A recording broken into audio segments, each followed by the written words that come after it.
didn't want to make this video. I had a whole fucking set of clearly defined, well-planned videos. Oh, it was going to be great. But you did this to me.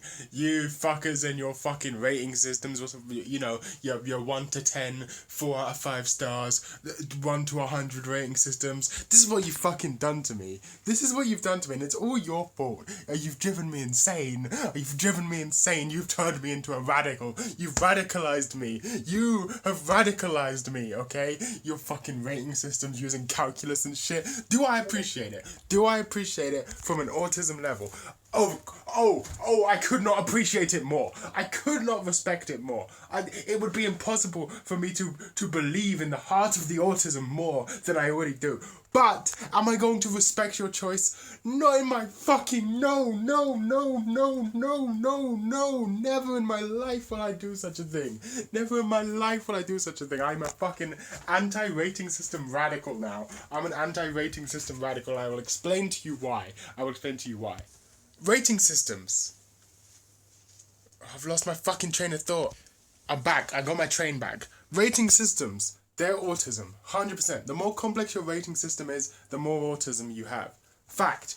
Undeniable. Undisputable fact. Undisputable fact. We all love a good rating system, right? A good, really specific. And I'm talking to you, Carla Doatsmite. I'm talking to you, Carla Doatsmite. If that is your real name. If you're not lying to me about that. I'm talking directly to you. Your videos have done this to me. Your brain thoughts have done this to me. You got your whole fucking well thought out rating system that like matches your desires for what you want it to do. And it has like mathematical formulas that you can reproducibly follow depending on the show or manga or whatever you're watching. Fuck you and your fucking reliable well thought out. Fuck you. Fuck you. This is what you've done. This is what you are.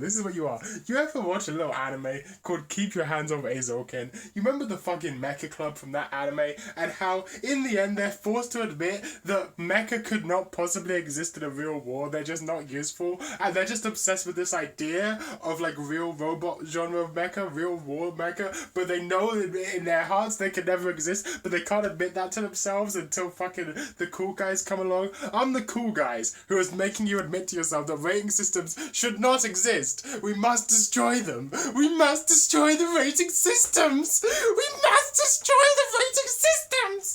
And here's why. Okay, let's get the obvious point out of the way. Get it out the way. Take the obvious point. Get the fuck out the way. Get out of my way. Go. We're moving the obvious point out of the way. The obvious point being that you obviously can't put a numerical value on the value of art. The same people who would be obsessing with rating systems, who are going on My Anime List, typing in their 1 out of 10 scores and shit, same people that give rating systems to media, same people that turn around and be like, man, art school is so rubbish because they grade you an A to F scale on your art, but you can't really put a grade on someone's art, man. Do you see the hypocrisy here? Because the hypocrisy being that one of them, it's not hypocrisy because art school and all that stuff is pretending that there's some objective value, but I'm not pretending there's an objective value. I am being real. This is completely personal and subjective. Yeah, they're both personal and subjective. One of them's subjective to you, one of them's subjective to a bigger organization. It's the same shit. It's the same fucking thing. But even worse than that, even if we were to be like, okay, that's fine then. It's fine, I can have my individual rating system. Well, can you though? Because, I got a problem for you. Art is different from each other. How the fuck am I supposed to rate something? Sure. Ratings can work on a small scale. Rating, you know what? I said I was a radical, but I'm a moderate now. I'm a moderate. I became a moderate. I just did it. It just happened in front of your eyes. I became a moderate. Ratings can work on a small scale. Let's take a small scale rating. You know what? I'm comparing 2 episodes of this show. 2 episodes of Neon Genesis Evangelion, let's say. Because most people have watched that. Or actually, let me pick a different show to make more sense. Let's say Star Trek: The Next Generation, because I've been watching Star Trek recently. Okay, let's say Star Trek: The Next Generation. I'm picking. Okay, one episode. Let's say famous one that everyone knows. Darmok. Let's say Darmok, right? Darmok and Jalada Trinagra. The one everyone's watched. Everyone knows that episode, right? Oh, I'm comparing Darmok and I'm comparing it to a random other episode, like another serious episode. Let's say Darmok versus. Chain of Command, right? These are like the two most famous serious episodes of Star Trek, even though Chain of Command's a two-part, but Darmok versus Chain of Command. Okay, now, these are both the same show, but they're not quite the same length, because Chain of Command is two-part, but whatever. And I can be like, you know what, I think Chain of Command is slightly better than Darmok. So, because, you know, Darmok's a great episode, don't get me wrong, it has a great, like, it's a great example of like, Picard's problem-solving skills, and has a great emotional climax. They both have great emotional climaxes. It's a great example of like the passion that Starfleet has for interacting with alien races, even when it comes at a personal cost. You care more about this sort of empathy and connecting with another living being than even your own personal comfort. Great episode. Everyone loves it. However, Chain of Command is like an in-depth study on the effects that torture has on a human psyche, and like not just the effects that it has on the person being tortured, but on the person doing the torturing. Like how even though we know torture is not an effective method of gathering information, that's not why torture is used. It's used as like a macho, like by people who have no self-esteem, who see themselves as weak, to prove their own strength over another human being because they're weak, and how a victim of torture may physically have their mind altered to the point where the only thing they have left to hang on, like the only thing they have left to hang on to is their belief in themselves. And even if they, you know, it's honestly, the messaging and the subject that Chain of Command explores is just slightly better. So I would probably we can say out of all the Star Trek episodes, you could rate Chain of Command maybe. Oh, and also the ending of Chain of Command is unparalleled in any Star Trek. I mean, obviously, the ending of Darmok is great, although there's a lot of science gobbledygook that goes on in Darmok, a lot of like science babble, techno babble, which is fine. It's Star Trek. You gotta be okay with techno babble. But but Chain of Command does less of that. It's more focused on like an actual human story. I mean, they're both focused on human stories, but the B plot, I'm talking about the B plot in Darmok, is less compelling than the B plot in Chain of Command. So therefore, Chain of Command is probably like slightly better. I would say maybe if Darmok is like a 95 out of 100, then Chain of Command is like a 96 out of 100. That was easy. We did it because there's a lot of comparison points to make. Okay, now I want you to compare the Sistine Chapel with an apple. Now, please give a rating scale that can encompass the Sistine Chapel and just an orange that you ate yesterday. Please rate them on the same scale and place them on the... There's nothing you can compare them to. There is no comparison to be made. Okay, please compare the episode Darmok from Star Trek with even this far. Okay, even comparing Darmok and Data's Day, right? Data's Day is a happy-go-lucky comedy episode about Data. It's one of my favorite episodes, but I can't put them on a rating scale together because they're completely different. How the fuck are you supposed to rate anime?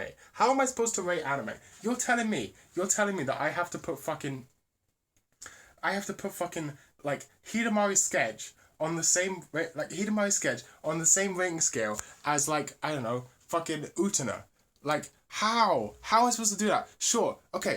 In that specific example that I just thought of on the top of my head, there are some things you can draw connections with. Okay, they both have somewhat experimental direction and cinematography. They both explore aspects of femininity. Okay, we can explore that. But they do them in completely different ways. The purpose of the experimental cinematography in Utena is not related to the purpose of the experimental of the cinematography in Hidamari Sketch. The exploration of femininity in Utena is all about like narratives and stories and like the stories we tell ourselves and gender roles in like a structured society. The Hidamori sketch doesn't explore gender roles in a structured society. It's not interested in that. How are you supposed to fucking rate those on the same scale? It doesn't make any sense. Okay, now let's go even crazier. Now let's do something wacky. Let's do something stupid. Let's do something crazy, wacky, stupid. Okay, how am I supposed... Even shonen people know this. Shonen people know this. How do you rate... Like, okay, let's compare. How do you compare, like, I don't know, a short film, like, I don't know, Kanamero, one of my favorite anime short films. How do you compare a short film to 140 episodes of a show? The timescale is so massively ridiculous. Do you rate it on how you feel when you're looking back on it? Do you, like, you can't go back in time, so rating scales can't work because you can't go back in time. You can't rate something accurately because you can't go back in time. If you could go back in time and observe yourself, it'd be fine. But you can't go back in time, so you can't have a rating scale, you piece of fucking garbage. You piece of fucking garbage. Listen to me right now and listen to me clearly. Listen to me clearly right now. Listen to me very, very carefully and clearly. Open your ears. Ooh, unplug your ear holes. Unplug your ear holes. Listen, open them up. Okay. Hunter x Hunter 2011. 2011 Hunter x Hunter. Let's talk about Hunter x Hunter 2011. Hunter x Hunter 2011. Oh, the York New arc. No one thinks about the York New arc because no one gives a shit about the York New arc. So when they're like, oh yeah, Hunter x Hunter is a 9 out of 10, they're not being like, oh yeah, the York New arc is a 9 out of 10. They're not thinking like, okay, yeah, this particular episode, the episode where, I don't know, Killua argues with the fucking bitch that's training them and they're in the middle of the island arc. That never happens. Oh, no one's thinking, yeah, that is a 9 out of 10 because shows are inconsistent. There were good episodes, there were bad episodes. I can't give Star Trek The Next Generation, I was just talking about it, I gave examples of some of the best episodes, right?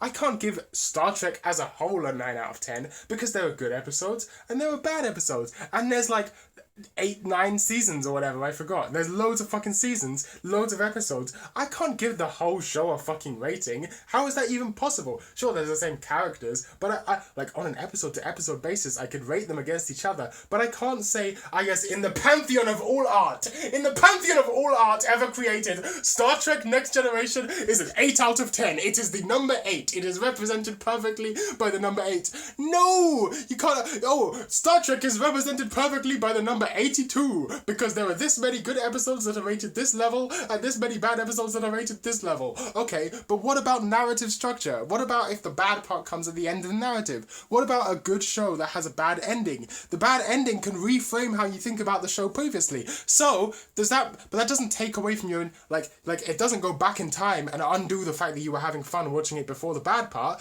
but it will change the way you look back on it. So how do you rate it? Do you rate it based on how you look back on it? Or do you try and remember, as if you never saw the bad part, how it was before it was bad? It doesn't make any sense because rating scales are nonsense. It's nonsense. Abolish all rating scales. Kill all the communists. Kill all of them. I know why I said that. We need to kill all of them. To kill all numbers. It's all numbers for. It's all fucking numbers. It all belongs to numbers. Because there's no rating. Oh, I'm rating it an 8 out of 10 because the amount of happiness I experienced was an 8. Okay, what about Funny Games? I watch Funny Games. It's boring and painful to watch and I felt zero happiness while watching it. And yet it sticks in my mind and is like one of the more thought-provoking films I've seen. Is Funny Games a good film or a bad film? Is Funny Games a rating high or a rating low? It doesn't make any sense because rating scales are nonsense. You can't rate art on a numerical scale. You can't rate art on a numerical scale. It doesn't make any sense. Please stop doing it. Do you get what I'm saying? Do you understand what the fuck I'm trying to say? Am I making fucking sense here? Am I making any sense? You can't do it. You can't keep doing this to me. You can't keep doing this to me. Fractions. Let's talk about fractions real quick. Oh, this one's a 10 out of 10. Really? It's a 10 out of 10. Do you know what 10 out of 10 means? 10 over 10, the fraction. Let's bring this up. Let's boost it up. Let's multiply the fraction. 10 out of 10 is equal to 100 out of 100. Therefore, you mean to say that there is no possible way that this show could be improved by even 1%. You are saying it's also 1,000 out of 1,000. You are saying that there is no way this show could be improved by even 1,000th. You're saying there's no way? There's not even any conceivable way? No. 10 out of 10 means perfect. That's why I'd previously been using it very, very, very, very sparingly. Almost never. Almost never use 2010. 2010. 10 out of 10. Never use it because it means perfect. You can't just change maths. You can't be like, oh no, actually 10 means 86. That's the word now. That's what I wrote down. 10 means 86 now. Or actually, the letter 10, the number 10 on my scale, that means 12. Yes, I'm very smart. No, shut the fuck up. You don't get to change maths. You can't change maths. You can't put maths on a thing. You can't put maths on a fucking calculator. You can't put calculator on a fucking show. You can't put a show on a fucking calculator. It's a fucking art. You can't put art on a calculator. You can't do it. You can't do it like that. Please stop.